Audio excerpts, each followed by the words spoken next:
Welcome to the Warren County Library from my home. This is another edition of the Adult Arts and Crafts class. And today I'm going to show you how to make a paper dogwood branch 2 different ways with materials that you have at home.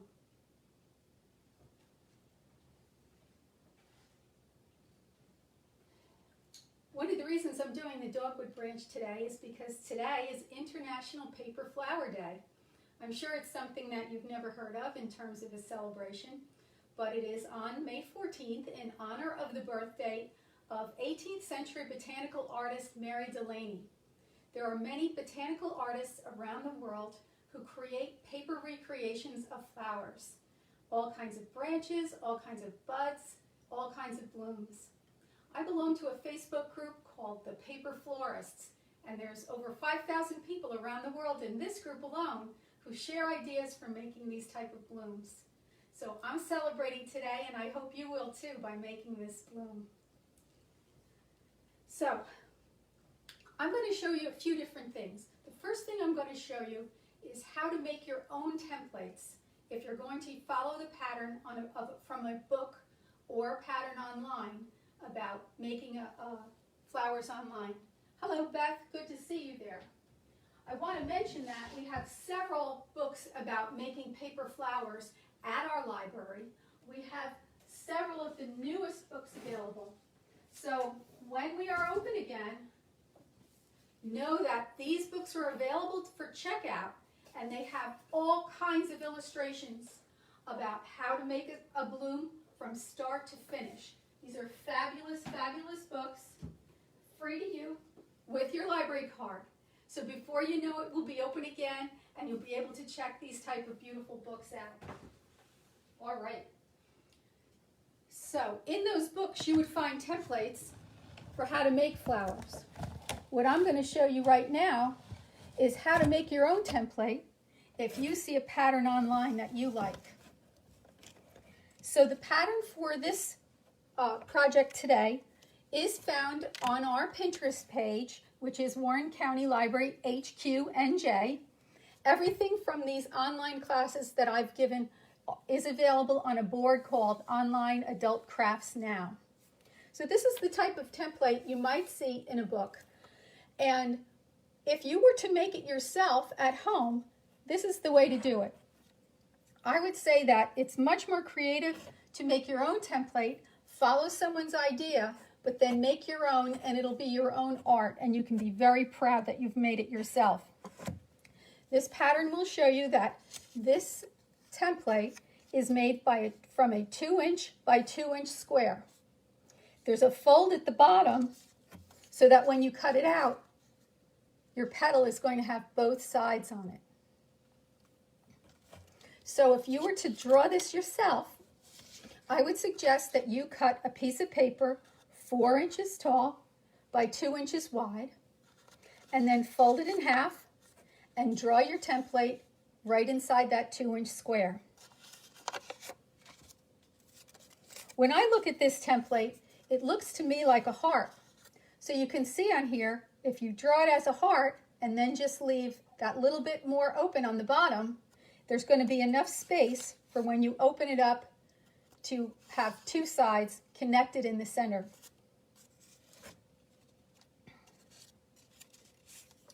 So here I've taken that template that I just made, and I put it on a piece of folded cardstock. So the first flower I'm going to show you is with cardstock. You could use cardstock, or you could use any kind of paper that you have. Text weight works just fine. So here I go, cutting right on that line, and I really don't want to see any of the pencil on my flower, so I might go slightly inside that line. And when it's cut out, there we have half of the bloom. I'll lay it down right here. If I cut a second one out,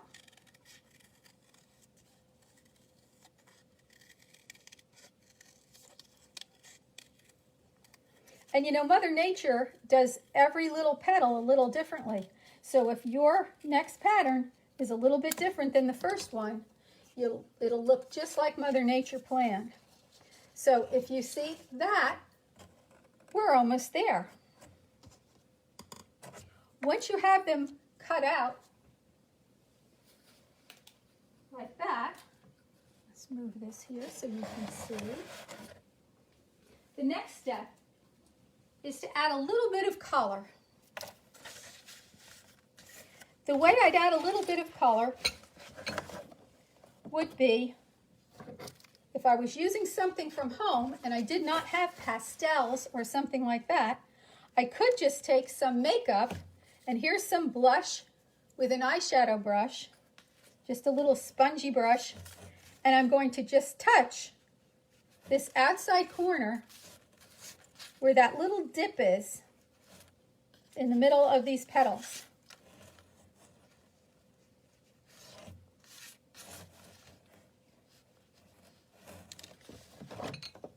The other thing you see on a dogwood is you see that little bit of darkness where the petal has curved. So I'm taking a Sharpie, in this case it's a bronze or a light brown one, and I'm just making that little bit of a mark inside that little, it's almost a comma shape on the edge there of the petals. In order to give it some form, I've taken my scissors and curled the petals back a little bit like this. Just like you would do curling a ribbon if you were going to curl a ribbon on a package. So here we go. Cardstock is quite tough, so it will take that very well. And to connect it together, I've just got a little bit of tacky glue here, and I'm going to put it right here in the center.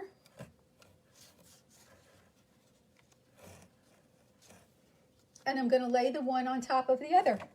And you can see that we are almost complete with that flower. Show you, this is what the complete flowers look like. So you see how far we've come in a very, very short time. Now, the next question is, how are we going to make these three-dimensional centers?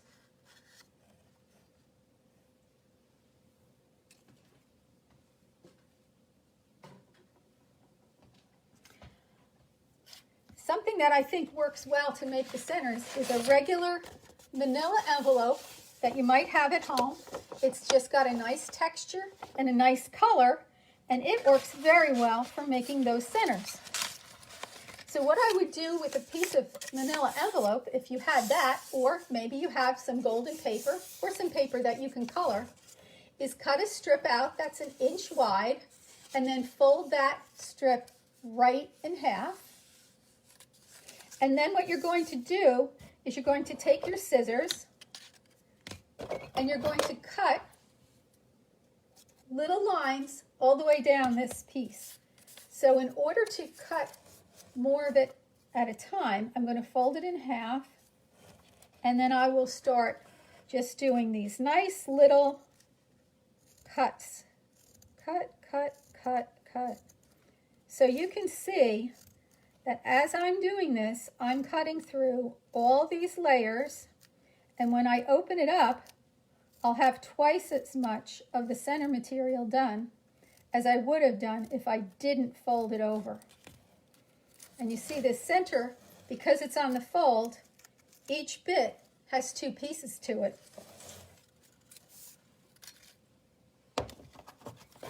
So in order to make the center, you probably need only about 2 inches of this material that's already been pre-cut.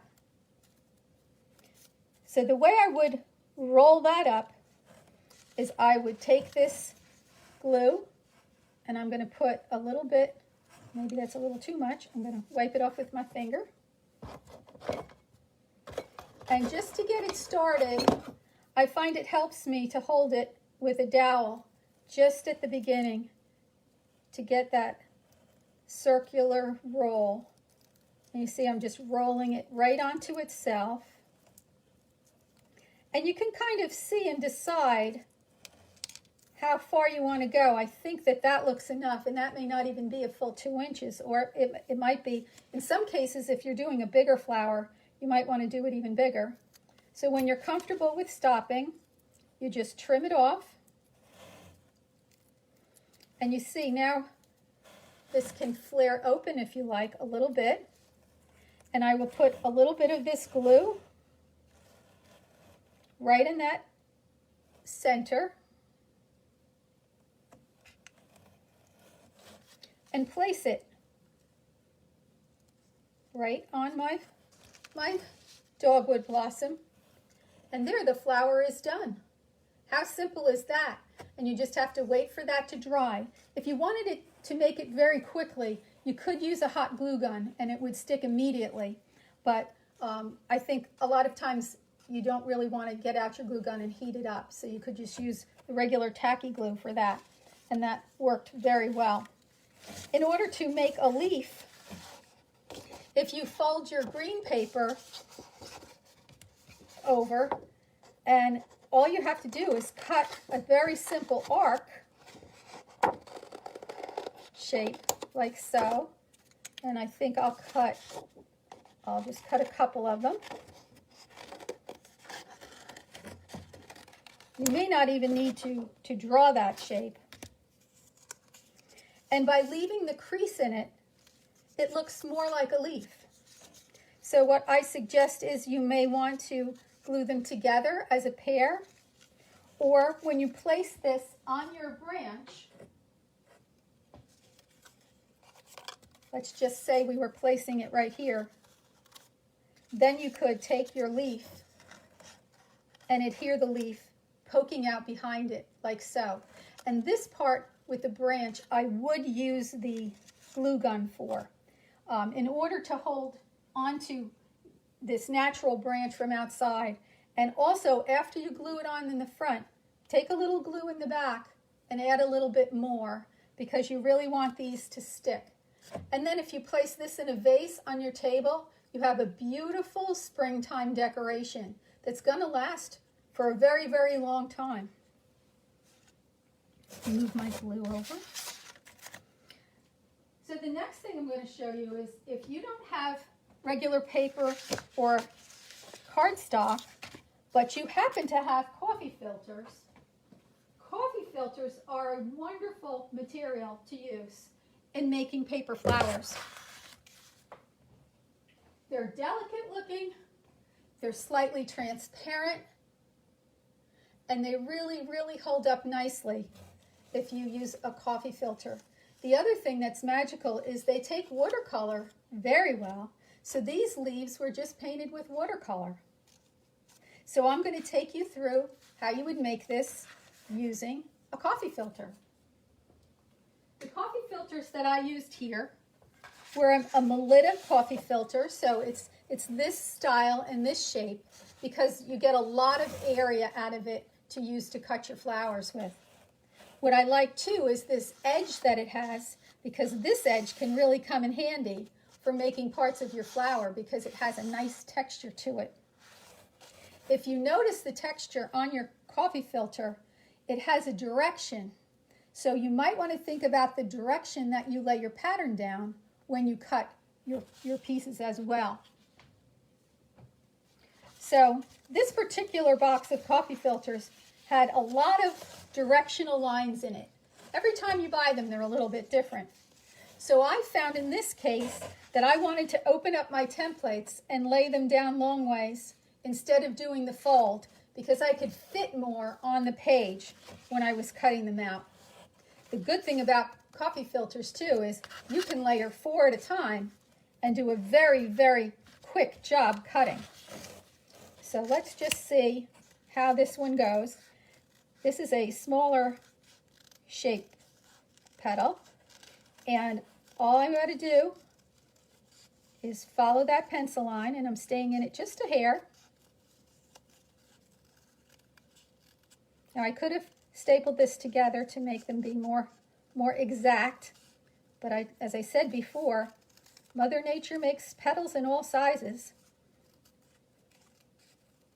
I just want to round that off. All right, so you can see how quickly I have enough done to make 2 complete flowers. If you're using the coffee filter, you can also use the makeup to put your color on the petals. Or if you happen to have a pan pastel, you can use a sponge dauber and sponge it into the pastel and use the pastel in these areas as well. I'm taking my marker again and doing those little commas. Let me do another one while I'm here. I might as well. It's very, very quick work. So you can see how quickly you could make something like this for centerpieces for a party. And it would be a very pretty spring centerpiece. The coffee filters are also quite strong. You can curl them very easily with your scissor, just like you were curling ribbon.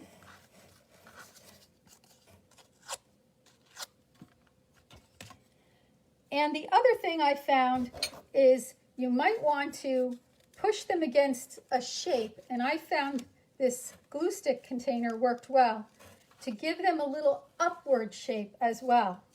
So if you see, I'm pushing this up against this rounded edge.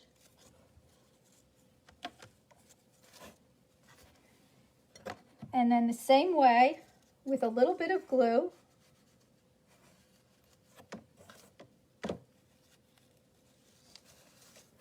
I've made the flower shape, and see how this gives it a nice cupping shape that I pushed this down. You could even push it down again like so and see that it has given it a lovely shape. Now, in order to make the leaves from the coffee filters, I just wanted to show you how well the coffee filter takes watercolor. So I have a little bit of watercolor here. I'll move my palette forward and let's see, grab my paintbrush, which I'm having difficulty seeing. I know it's under here somewhere. Grab a paintbrush.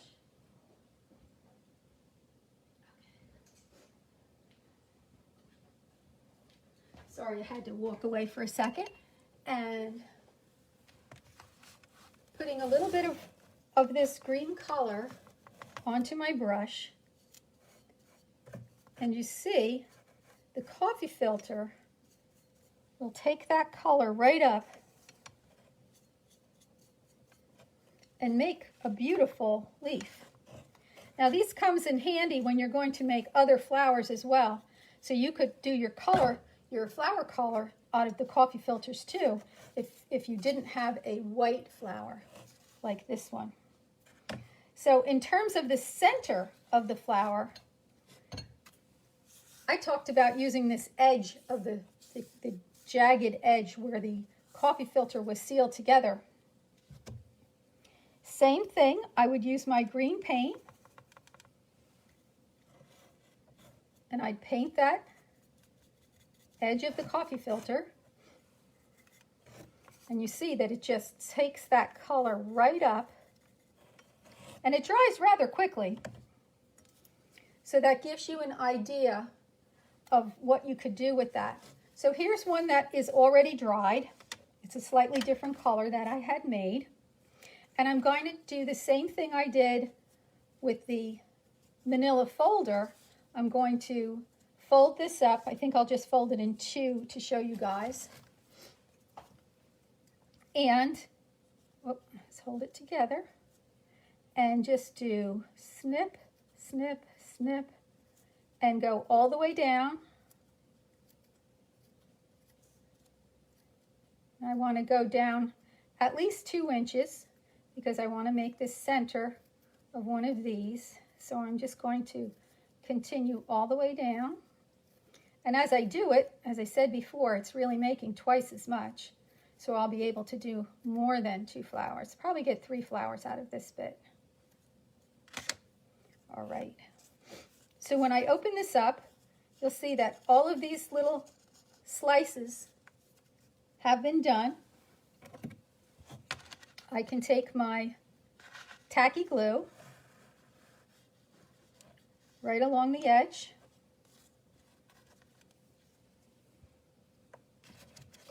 And again, I think I'll just use the toothpick here to get it going. I'll turn it around to the dry side and start spinning it onto itself.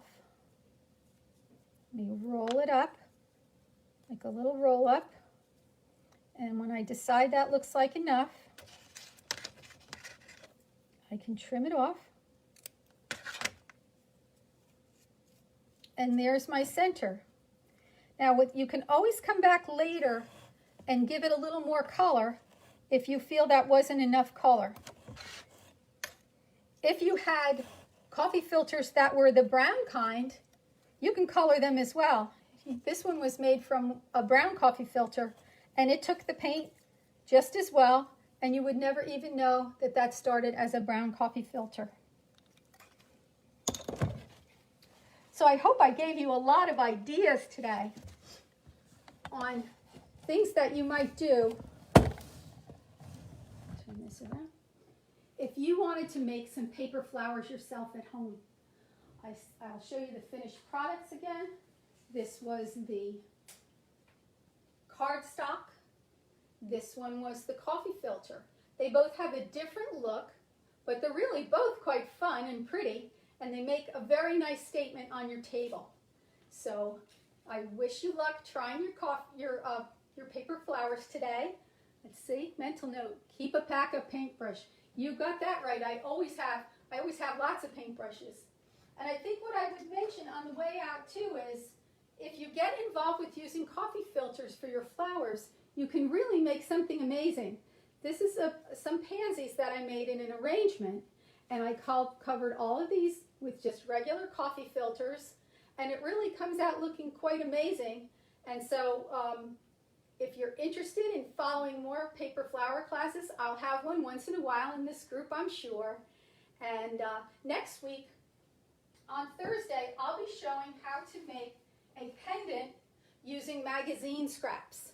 So I'll show you a quick show of this so you see that what you can do with things on hand. And that's what we're trying to do to keep you involved while we're working from home and the library isn't open. So be well, be safe, take care, and looking forward to seeing you all next week at the library from home. Cynthia, the instructions are found on Pinterest at Warren County Library HQNJ on the board that's called Online Adult Crafts Now. I'll also try to put a link right here in the comments section for you, right under your name, if that helps you. All right?